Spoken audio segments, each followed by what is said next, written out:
The courtroom is tense. Judge Judy surveys the two litigants with her trademark sharp gaze. The plaintiff, Carmen Reyes, 42, a neat, anxious homeowner, clutches a folder. The defendant, Leo Grant, 38, her neighbor, looks relaxed. Almost smug, bailiff Bird, case number 2118, Carmen Reyes versus Leo Grant. Judge Judy looks at her papers, then at Carmen. All right, Ms. Reyes, you sued your neighbor. Start talking. Carmen, voice shaky but determined. Your Honor, 8 months ago, my neighbor, Mr. Grant, came to me with what he called a friendly offer. He said he was a hobbyist gardener and he noticed my backyard soil looked poor. He offered to deliver and spread a truckload of premium organic compost for free. He said it was left over from a project, that it was clean and safe, and it would help my vegetable garden. Judge Judy, and you said yes? Carmen, I did. He was always friendly, always talking about plants. I thought it was a kind gesture. He brought it in a pickup truck, dumped it in a pile in my backyard, and even helped me spread some of it. Judge Judy turns to Leo. So you were being a good Samaritan. What's the problem? Leo, exactly, Your Honor. I was just being neighborly. This is how she repays kindness with a lawsuit? Judge Judy, I didn't ask you yet. Ms. Reyes, continue. What happened after this free compost was spread? Carmen, for a few weeks, everything seemed fine. My tomatoes even looked better. Then things got strange. Judge Judy leans forward slightly. Carmen, first I started seeing these sprouts everywhere, not vegetable sprouts. Weird, fast-growing vines with thick leaves. They shot up through my flower beds, my lawn, even through cracks in my patio. I'd pull them and they'd be back in days. Judge Judy, weeds. So he gave you compost with weed seeds? Annoying, but not a lawsuit, Carmen. It wasn't just weeds, Your Honor. Then came the smell. A foul, rotten, chemically smell when it rained. And then the insects. Swarms of tiny black flies I'd never seen before. My backyard became unusable. But the worst part, she takes a deep breath, was 3 months ago. My dog, Bruno, a healthy 7-year-old lab, got violently sick after digging in the garden. The vet bill was $2,800. He had toxic poisoning. Judge Judy, eyes narrow. Toxic poisoning from what? Carmen, the vet said it was consistent with herbicide or pesticide contamination. I started to panic. I hired an environmental testing company. I took samples of the soil, of these strange plants. Judge Judy, and? Carmen opens her folder, hands a paper to the bailiff who gives it to Judge Judy. The lab report. The premium organic compost was contaminated with persistent herbicides, chemicals that don't break down and kill. Broadleaf plants. It also contained traces of industrial heavy metals. And those weeds? They were Japanese knotweed, Your Honor. It's listed as an invasive species. It's so destructive, its presence can make a property impossible to mortgage or sell in some places. It can grow through concrete foundations. Judge Judy looks from the report to Leo, her expression stone cold. Japanese knotweed. You gave your neighbor compost filled with Japanese knotweed? Leo, his smugness fades a little. I had no idea what was in it. It was just leftover dirt. Judge Judy, leftover dirt from where, Mr. Grant? Where did you get this free compost? Leo, it was from a site I was doing landscaping for. A commercial lot. They were clearing it. It was just topsoil and green waste. Judge Judy, a commercial lot being cleared. What kind of commercial lot? A former flower shop? Or perhaps a former industrial site, a factory, a chemical plant? Leo, I don't recall exactly. It was just a job. Judge Judy, you don't recall? You take unidentified waste from a commercial demolition site and dump it in your neighbor's backyard, and you don't recall what was there? You have a landscaping business? Leo, I do odd jobs, yes, Judge Judy. So you're not just a hobbyist gardener. You're in the business. And you gave her toxic, invasive species-laden waste. Ms. Reyes, what is the damage? What are you suing for? Carmen, the vet bill, the soil testing, and the quote I got for full remediation. The knotweed has spread. They have to excavate my entire backyard to a depth of 3 feet, install a root barrier, and replace all the soil. They also have to dispose of the contaminated soil as hazardous waste. The quote is $48,500. Leo, jumping up, 48,000. That's insane. She's trying to renovate her whole yard on my dime. Judge Judy, sit down. You don't get to yell in my courtroom. You dumped a chemical and biological time bomb in her yard. $48,500 seems like a starting point. Judge Judy, to Carmen, you have this quote in writing? Carmen, yes, Your Honor. From a licensed environmental remediation company. Judge Judy, bailiff. We're going to recess, Mr. Grant, when we come back. You're going to explain to me exactly what you knew about that soil. And why this wasn't an act of gross negligence or worse. Asterisk Judge Judy. Mr. Grant, let's try this again. Where, specifically, did the soil come from? Leo, it was from the old Precision Tool and Die lot on Industrial Parkway. They're putting in condos, Judge Judy, a tool and die shop, a metalworking factory, and you thought soil from there was premium organic compost for a vegetable garden? Are you intellectually vacant? Leo, it looked fine. It was on the surface. They were just clearing the land. Judge Judy, I don't care what it looked like. You took waste from an industrial site and disposed of it in a residential yard. That's not being neighborly. That's illegal dumping. Did you get paid to take this soil away? Leo hesitates, a telltale flicker in his eyes. Carmen, quietly, he did. Judge Judy, eyes locked on Leo. Is that true? The site paid you to haul this away? Leo, it's standard. You charge for dump fees. I saved them money by finding another place for it. Judge Judy, you found another place for it. My backyard. So, let me get this straight. You were paid by the factory site to remove hazardous waste. And then you convince your neighbor to let you dump it in her yard for free, telling her it was a gift. You committed fraud and illegal dumping. Leo, I didn't know it was hazardous. Judge Judy, ignorance is not a defense. You're in the business. You have a duty to know. Ms. Reyes, did you ask him where it came from? Carmen, I did. He said, from a local organic farm that upgraded their mix. I have it in a text message. She produces her phone. The bailiff takes it and shows Judge Judy. She reads, her lips a thin line. Judge Judy, hey Carmen, have extra compost from a local organic farm. Much better than store stuff. Can drop it free tomorrow. That's not a mistake, Mr. Grant. That's an intentional lie. This is fraud, Leo. Okay, fine. I lied about where it was from, but I didn't know about the knotweed or the chemicals. How could I? Judge Judy, the knotweed. Let's talk about that. Japanese knotweed doesn't just appear. It has distinctive rhizomes. As a landscaper, have you ever seen it before? Leo, shifts, maybe. I've heard of it. Judge Judy, have you ever been hired to remove it? Leo is silent for a long moment. Carmen, suddenly remembering, yes. Last year, the Johnsons down the street had it. They hired you, Leo. You told me about it. How hard it was to get rid of. Judge Judy, a cold, triumphant smile. Oh, this gets better and better. So you knew exactly what Japanese knotweed was?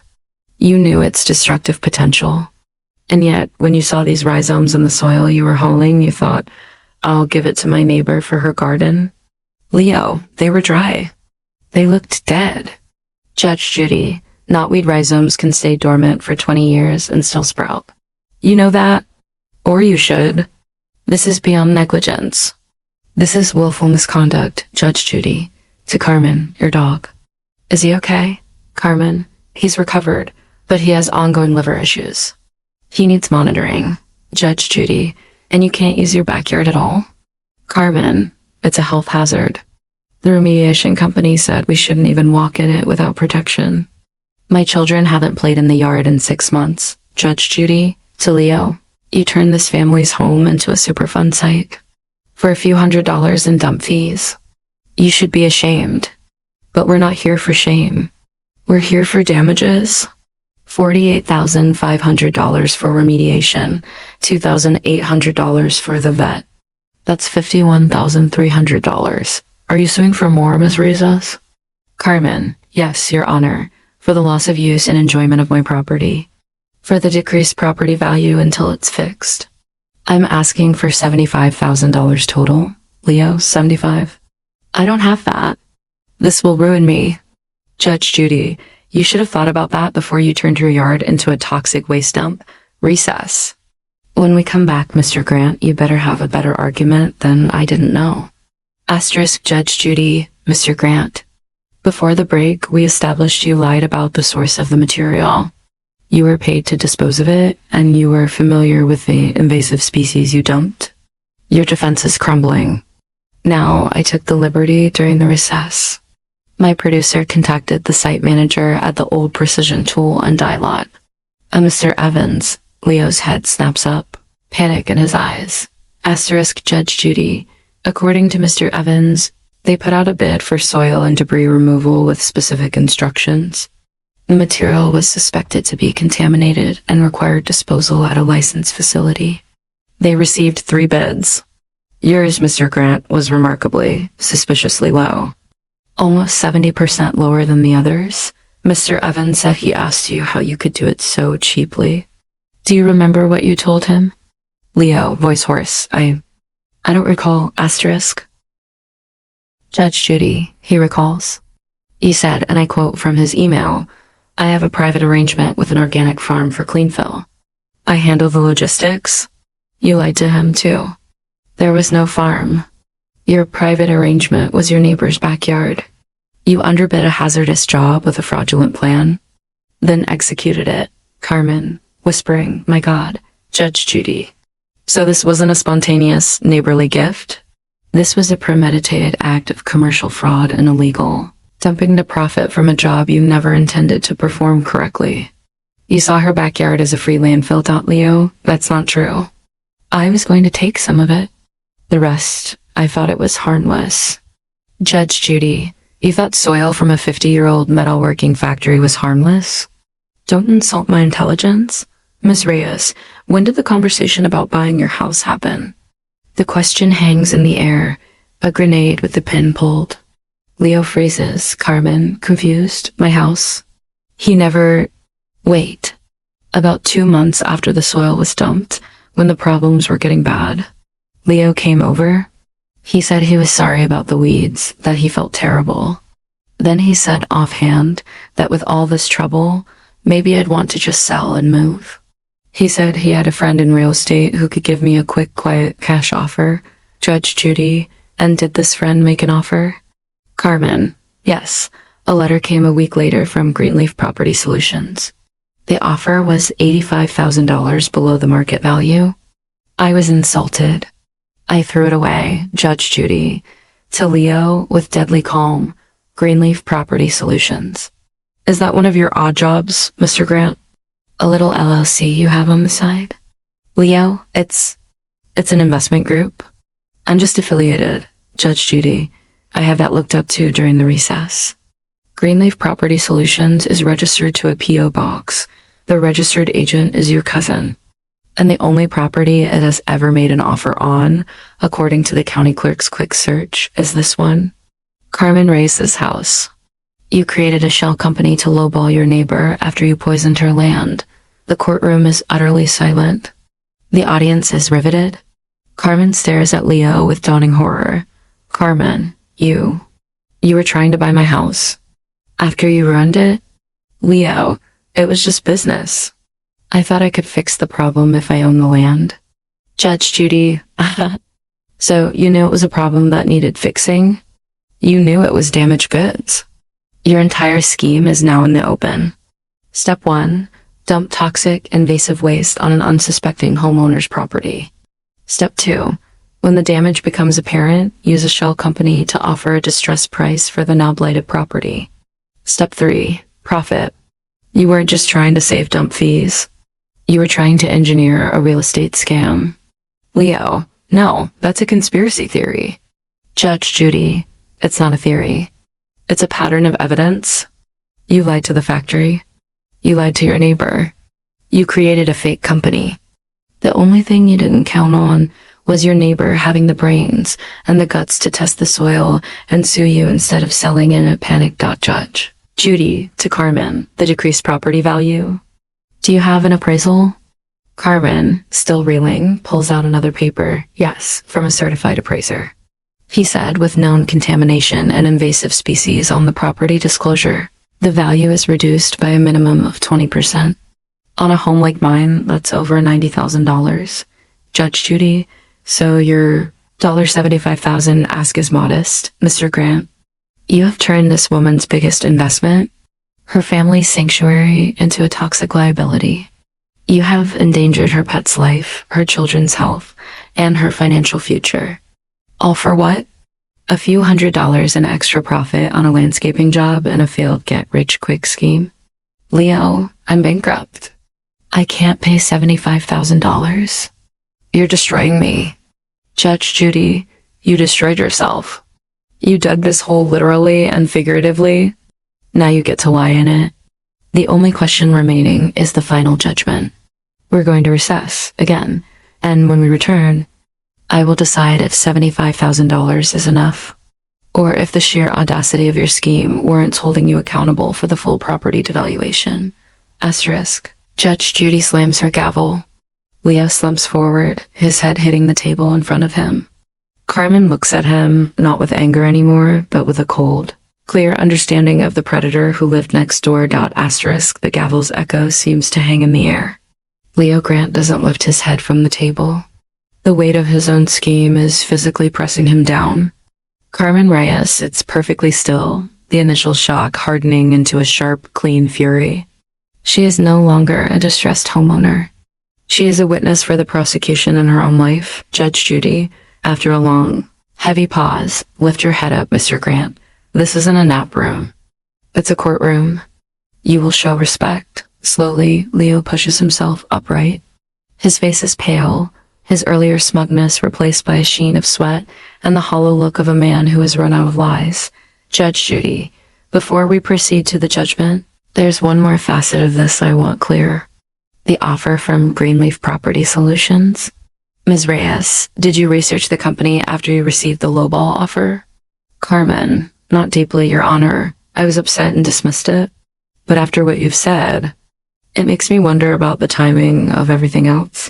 Judge Judy, explain, Carmen. About a month before, Leo offered me the free compost. My husband and I had gotten into a disagreement. It was loud. We were arguing about finances on our back patio. The next day, Leo was over the fence, being extra friendly. He asked if everything was okay, mentioned he'd heard raised voices. He said, if you ever need a fresh start, I know people. I thought he was just being nosy. Now I think he was scouting. He thought we were a vulnerable target. The pieces click into place with an almost audible sound. Judge Judy's eyes are like flint. Judge Judy, so you identified a neighbor you perceived as having marital or financial strain, offered a kindness that was in fact a weapon, and then positioned yourself to buy the damaged property at a fire sale price. This wasn't just opportunistic. It was predatory. It was hunting. Asterisk Leo. That's not. I didn't plan it like that. It just. HAPENEDJUDG. Things don't just happen in such convenient sequential order. You are a landscaper. You know soil. You know plants. You know chemicals. You took waste you knew or strongly suspected was contaminated. You targeted a specific neighbor. You executed a dump. You waited for the damage to manifest. You then moved to acquire the asset. That is a business plan, Mr. Grant, a criminal one. Judge Judy turns her focus back to Carmen, her tone shifting slightly, becoming more measured. Judge Judy, the $75,000, the remediation quote is $48,500. The vet bill is $2,800. That's $51,300. The remaining $23,700 is for loss of use and decreased value, but your own appraiser says the value loss is over $90,000. Why are you only asking for $75,000 total? Carmen sighs, a look of weary practicality on her face, because I know a judgment is just a piece of paper. I have to be able to collect it. If I ask for $150,000, it becomes a number he can never pay, and I get nothing. I asked for what I thought the remediation would absolutely cost, plus a buffer for the nightmare he's put us through. I need my yard safe for my kids and my dog. The property value? That's a problem for later. Right now, I just want the poison gone. Asterisk, it is a moment of stark, heartbreaking realism. She isn't seeking revenge or a windfall. She is seeking a return to baseline safety. Judge Judy hears it. She nods, almost imperceptibly. Judge Judy, that is the most sensible thing I've heard all day. You are thinking like a person who actually has to live with the consequences. Unlike your neighbor here, who thought he could play a game with people's lives and homes. She turns her volcanic gaze back to Leo. Judge Judy, you heard her. She's not trying to break you. She's trying to fix what you broke. And she's being merciful about it. You should be on your knees thanking her for that $75,000 number, because based on the appraised loss, I could legally award her far more and make you a debtor for the rest of your natural life. Asterisk Leo, I don't have it. I have a truck. Some tools. That's it. The business? It's just me. Asterisk Judge Judy. Then you will sell the truck. You will sell the tools. You will get a job flipping burgers if you have to, and you will have $200 automatically taken from your paycheck every month until this debt is satisfied. You will live in a small rented room, and you will think about that $200 while you eat your instant noodles. And you will remember it was the cost of trying to cheat a family out of their home. Judge Judy, but before we get to the final numbers, I have a question for you, Mr. Grant, and I want the truth. Look at her. Reluctantly, Leo turns his head to look at Carmen. Judge Judy, did you know? When you were shoveling that filth into her backyard, did you know in your gut that it was bad? Did you know it might hurt her dog, ruin her garden, poison her land? Did that thought cross your mind for even a second before you pushed it away and thought about the money? The courtroom is a vacuum. All sound is sucked out. Leo Grant looks into the face of the woman whose life he casually invaded. He sees no sympathy, only a demand for the truth. His shoulders sag. The last of his defiance evaporates. Asterisk Leo, a whisper picked up by the microphone. I wondered at the sight, the ground. It had a weird sheen in spots. And the knotweed roots. I recognized the smell when I broke one. I thought, this isn't great, but I'd already taken the job for the price. I figured it would be fine. Just some weeds. Just dirt. It's not a full confession of malicious intent, but it's the confession that matters. It's the admission of the conscious, greedy disregard. The knowing gamble with someone else's safety. Judge Judy, nod slowly. You figured it would be fine. You gambled with her family's health and her life savings. And you lost. That admission is the final piece. We will recess for the final time. When I return, I will enter judgment. And Mr. Grant, I suggest you use that time to come to terms with the new reality you've created for yourself. Judge Judy's gavel falls. Its crack is the period at the end of Leo Grant's story. He does not look up again. Carmen closes her eyes, exhaling a breath she feels like she's been holding for 8 months. The truth is out. The reckoning is next. Asterisk, there is no drama in the final return. The bailiff calls the court to order, but the energy has shifted. The suspense has bled out, leaving only the cold, hard cement of consequence. Leo Grant looks emptied out, a shell in a suit. Carmen Reyes sits with her hands folded, waiting for the axe to fall, not with fear, but with the grim readiness of someone who just needs the official word so she can start digging herself out. Judge Judy, her voice is calm, clear, and carries a finality that silences the last whisper in the room. I've heard all I need to hear. This isn't a difficult case. It's a stark one. She looks directly at Leo. Judge Judy, Mr. Grant, you are not a misunderstood businessman. You are a con man with a shovel. You saw your neighbor's home not as a sanctuary, but as an opportunity first, as a free dump, then as a distressed asset to snatch up. You operated on a foundation of lies, to the commercial site, to Ms. Reyes, and to this court initially. You knowingly introduced hazardous materials and a viciously invasive species onto residential property. You did so for personal profit and with a follow-up scheme to compound your gain. Your actions were fraudulent, negligent, and reprehensible. She shifts her gaze to Carmen, and her tone, while still firm, softens by a degree. Judge Judy, Ms. Reyes, you came to this court seeking to be made whole. You presented clear evidence, lab tests, vet bills, a legitimate remediation quote, and proof of the predatory offer that followed the damage. You were truthful, measured, and frankly, understated in your demands. You asked for the solution, not for vengeance, Judge Judy. Therefore, judgment for the plaintiff, Carmen Reyes. I am awarding you the full $75,000 you requested. This covers the $48,500 for full environmental remediation, the $2,800 in veterinary costs, and $23,700 for loss of use, severe emotional distress. And as a penalty against the defendant for his egregious conduct, Leo flinches as if struck by the number, Judge Judy. Additionally, the defendant will be liable for the court costs of this proceeding. This amount is to be paid in full, immediately. Mr. Grant, you will liquidate your assets, your truck, your equipment. You will provide proof of sale and surrender the proceeds to the court, which will be forwarded to Ms. Reyes. Any remaining balance will be subject to a wage garnishment order of $400 per month until the debt, plus any post-judgment interest is satisfied. Leo, $400? Your Honor, I can't, Judge Judy. You should have thought of that. You didn't care about what she could afford, the safety of her children, the health of her pet, the value of her home. You will pay $400 a month until this debt is gone. It will take you years. Let every payment be a reminder of the cost of being a fraud. She leans forward, her words sharp and precise. Judge Judy, this judgment will be entered into the public record. It will follow you.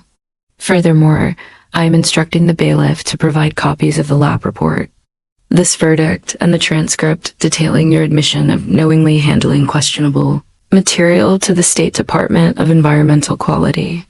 What they choose to do with it, fines, criminal charges for illegal dumping, is up to them.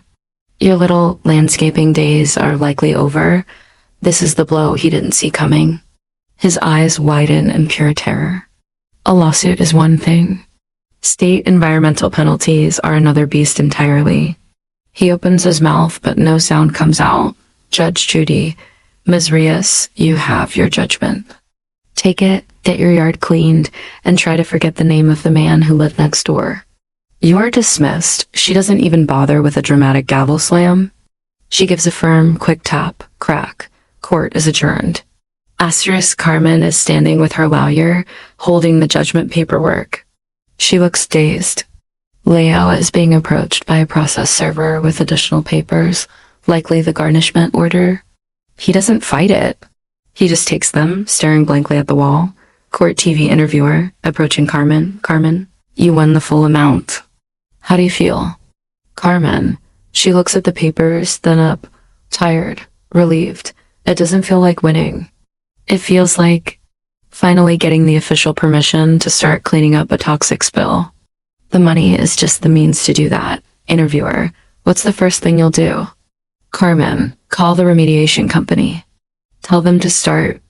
I want my kids to be able to run on grass again. That's it. The interviewer moves to Leo, who seems to be in a state of shock. Interviewer. Mr. Grant, any comment on the judgment? Leo. He doesn't look at the camera. He mumbles to the floor. It was just dirt. It was just supposed to be dirt. It's his last pathetic defense. Echoing emptily in the tiled hallway. Final scene. A wide shot of Carmen's backyard. 2 months later, the scene is one of stark surgical destruction. The one-screen lawn is gone. It's a massive, rectangular excavation, 3 feet deep. The ugly, persistent vines of Japanese knotweed lie wilted in a massive hazardous waste container. A yellow root barrier liner sits ready to be installed. The earth is raw and scarred. Carmen stands at the edge of the pit, holding her dog Bruno's leash. She's not looking at the destruction. She's looking at the judgment paper in her hand, then at the workers beginning to lay down clean, certified topsoil from a reputable source. It's not a happy ending. There is no green grass yet. There is no laughter. There is only the quiet, expensive, exhausting process of undoing a deep poison. But there is movement. There is the beginning of reclamation. Judge Judy's voiceover from the show's archives plays over the final shot. People think the law is about punishment. Sometimes it is.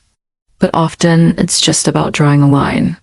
It's about saying, you destroyed to here. You will now pay to rebuild to here. It's not glamorous. It's justice. And sometimes justice just looks like a very large, very necessary bell.